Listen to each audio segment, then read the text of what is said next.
Single and चांगला train करायचा असेल, चांगला मोठा करायचा असेल तर सिंगल हँडल मारतो. त्याच्यामध्ये रेड पण लागतो बॅकचं आणि आपला एक बायसेप सुद्धा ट्रेन होतो. तर प्रत्येक जण एकेकाने तरी ट्राय करा. ट्रेन मी ट्राय करतो कसं करायचं. हे बघा पहिले बॅलन्स करून घ्यायचं.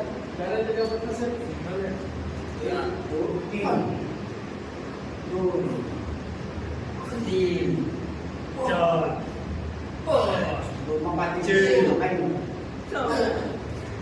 हे गेले माझे 6 त्याच्यामध्ये काय होऊन जातं आपला पुरा ओव्हरऑल बॉडीचा बायसेप लगेच पंप मारतो. प्रत्येकाने एक ट्राय करा. जास्त